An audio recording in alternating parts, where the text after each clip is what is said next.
Dad. Hey, how are you guys doing? The kids always looked forward to their weekly video calls with their dad, who was working in another country.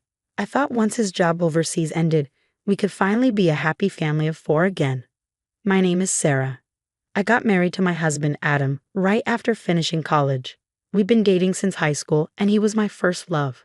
Our relationship felt like something out of a fairy tale. For the first 5 years of our marriage, everything was perfect. We had 2 wonderful boys, and Adam's career was going great. He had to move abroad for work, leaving me to raise our sons alone. It wasn't easy, but I managed with the help of my parents. That night, it was time for our weekly video call with Adam. The kids were so excited to talk to him. By the time the call started, my parents, the kids, and I were all gathered in front of the computer. It felt like a mini family event. I really wanted to have a private chat with Adam to talk about my struggles and future plans, things I didn't want the kids to hear. Hoping for some alone time, I set up the computer in the living room. Hey, how are you kids? Have you been behaving? Adam's face lit up with a big smile as the boys eagerly talked to him. He looked happy and healthy, just like always. The boys were bubbling with excitement, telling him everything about their week and asking when he would come home. My parents watched, smiling at the lively conversation. It felt like life was going smoothly and we were a happy family. After a while, the kids started getting sleepy, which worked out perfectly. With the time difference, it was late for them, but they had taken naps earlier so they could stay up for the call. Who's putting the kids to bed? You 2 can talk alone for a bit, my parents said as they took the boys upstairs. I was so grateful for their kindness. It meant a lot. Adam and I spent the next half hour talking about the kids and our future. Lucas swam 25 yards on his own the other day. He's been so excited about swimming lately, and Noah's been doing great in school. His teacher even praised him. I'm really proud of them, I told him. I've been thinking a lot lately, I added. Thanks to your job, we're doing well, but the boys are growing up so fast. I wish they could spend more time with you during these important years. I know it's not easy though. I get it, Adam said.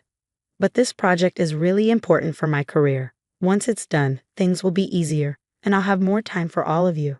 Let's hang in there for the kids. He reassured me, and we kept chatting for a while. I told him funny stories about my friends and asked about his day, but soon I was too tired to keep going. My parents came back downstairs after putting the kids to bed, and they looked just as sleepy as I felt. I'm sorry, I'm so exhausted, I told Adam. I've got an early morning tomorrow, so I'm heading to bed. I thought I ended the call, but I was so sleepy that I only turned off the camera and speaker. The call was still connected, though I didn't realize it. To Adam, it must have looked like I'd hung up. Feeling content after spending some quality time with Adam, I said, thank you both for putting the kids to bed. Let's all get some rest too. Good night. As I was about to get up from my chair, I heard Adam's cheerful voice speaking to someone. All right, family call done. Hey, you can come over now. Wait, what? Was the call still on? It seemed like someone was coming to his place. Earlier, Adam had mentioned he needed to visit the project site for an inspection, so I assumed it might be a coworker. But his tone, so sweet and overly excited, made me uneasy. The sleepiness I felt earlier disappeared instantly. I told myself it was probably just a work colleague. Maybe I was worrying for no reason. Still, I decided to hit the record button on the screen, just in case. Adam left the room to take a shower, leaving the bed visible on the screen. My parents, who were still sitting nearby, looked uneasy too. He can't hear us now, can he? My mom asked in a hushed voice. No, the camera and microphone are off, I replied. My dad frowned and said it wasn't right to snoop. He reminded me that I should have ended the call properly. Just a little longer, until he leaves for work, I insisted. I just want to see how he gets ready. Reluctantly, my parents stayed with me as we watched the screen. About 15 minutes later, we'd heard the doorbell ring. Hold on, I'm coming, Adam's cheerful voice called out. I tried to convince myself there was nothing unusual about it. Taking a shower before work and having someone pick him up sounded normal. But something about his upbeat tone still felt off. We saw him come out of the bathroom, wearing a bathrobe, and walk across the bedroom. Oh no, this is bad, I thought. Maybe his clothes are in the bedroom, my mom suggested nervously. That's why he's in a bathrobe. Then we heard a woman's voice in the background. Moments later, a young woman, probably in her 20s, appeared on the screen. She walked into the room and wrapped her arm around Adam's waist. It felt like my whole world shattered in that instant. I couldn't believe what I was seeing. "This is it, isn't it?" I whispered, my voice trembling as I stared at the screen with my parents. I wanted to say something stronger, but my throat felt tight, and nothing came out. "I'm going to confront him. I need to deal with this, or I'll never calm down," my dad said angrily. "For now, I'll stay quiet so we can record this as evidence, but I'll make sure he's held accountable." His fury was written all over his face. On the screen, there they were, the woman kissing and laughing with Adam. I felt like the biggest fool. How had I not seen this coming? "I wish we could go on another trip like last time. Do you still have extra money?" she asked, showing him pictures of their trip on her phone. "Don't worry, I've arranged for my paycheck stubs to be separated. Sarah doesn't know how much I make. Plus, I manage all the family savings, so she won't notice if I spend some," Adam replied casually. While I was at home raising our kids, he was off enjoying vacations with her. To make it worse, they'd gone to a place I'd mentioned over and over that I wanted to visit someday. Then they started doing the unthinkable. I felt sick to my stomach, but my parents and I sat there, staring blankly at the screen. "You don't need to watch this, but to bed now. It's not good for you," my dad said gently. "I'll have to see it later as evidence, so I might as well get through it now," I replied, trying to stay strong. After they were done, and just as the woman was getting ready to leave, I quietly turned off the computer. It was 3 a.m. We were all overwhelmed with emotions. My parents looked drained. "Let's go to bed for now," I said softly. We each went to our rooms, but I couldn't sleep. My body felt too heavy to move, and my mind was spinning. My heart was racing as if it might burst. I felt an intense mix of sadness, anger, and heartbreak. I kept wondering if it had all been a nightmare. Who was that woman? Why did this happen? The questions wouldn't stop coming. I tried to calm myself by focusing on my breathing. Eventually, morning arrived. "Mom, you don't look so good," Lucas said, looking worried. "Sorry, I was up late talking to your dad. I didn't get much sleep," I lied. "Nana and I will drop the kids off today," my dad said, stepping in for me. "Feel better, Mom. See you later." Their sweet and innocent words nearly brought me to tears. I held them back and smiled as I sent them off.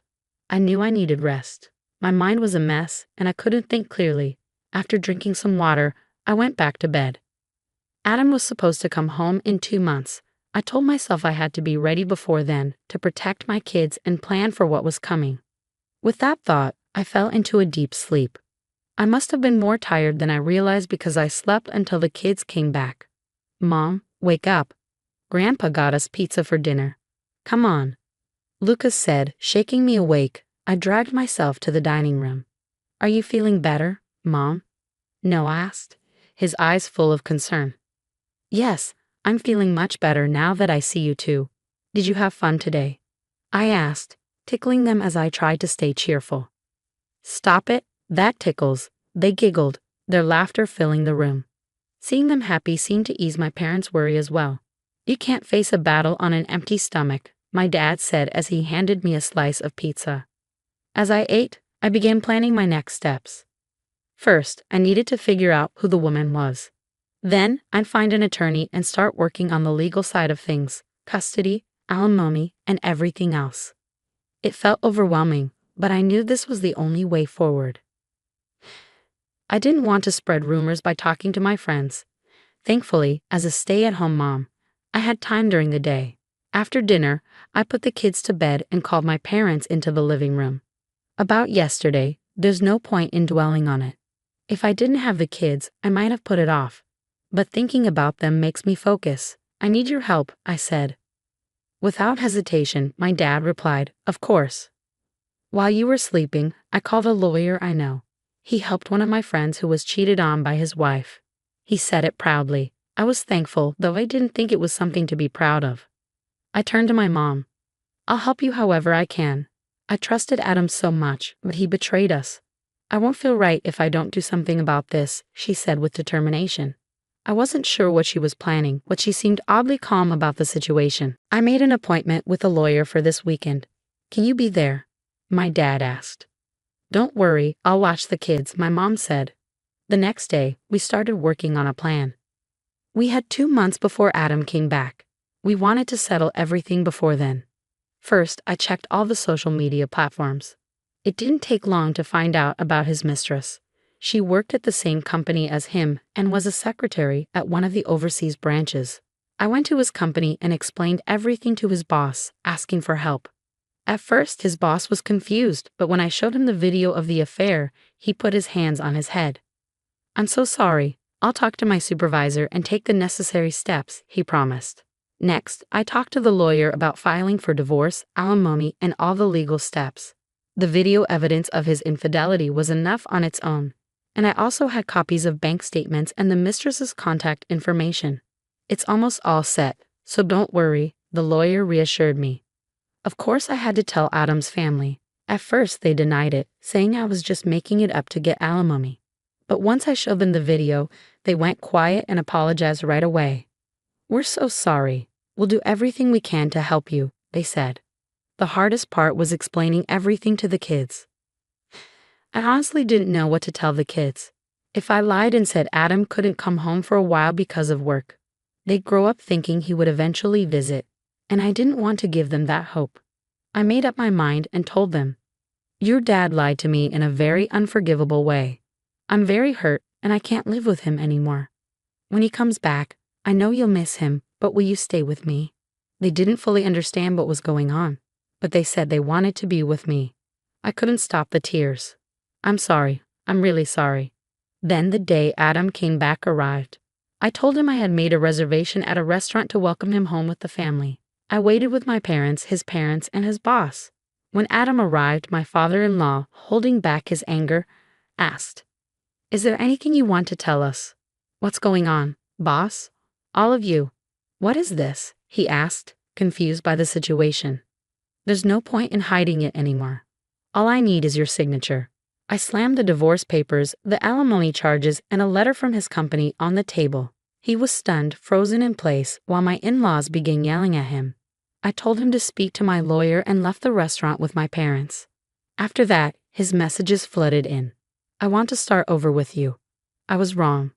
I love you with all my heart. Please forgive me." I told him to go through my lawyer and blocked him. He tried to get close by showing up in front of my house a few times, and he even tried to talk to my parents in a strange, friendly way. He reached out to mutual acquaintances to get to me, but I ignored him. When he showed up at my house, I called the police, and my parents completely shut him out. I told my friends everything and made sure people knew the truth. Left with no support, he became desperate. Later, I heard that when I called the police, he got out of control. He was charged with assault and battery and added to the National Criminal Database. At the court hearing, he asked to see the kids at least once a month. When I asked, does he really think he has the right to see them, he went quiet. He did have the right to see them, but only if they asked, and I would be present during the visit for a limited time. Since his return, Adam had been having a rough time. He lost his family, was cut off by his parents, and eventually got laid off from his job. Now he was struggling to pay alimony while working part-time jobs. The salary Adam lied about and the savings he wasted ended up working against him, forcing him to cover a large portion of the alimony. He also broke up with his mistress. He couldn't afford child support, so his parents stepped in and paid it for him as a way of apologizing to their grandchildren.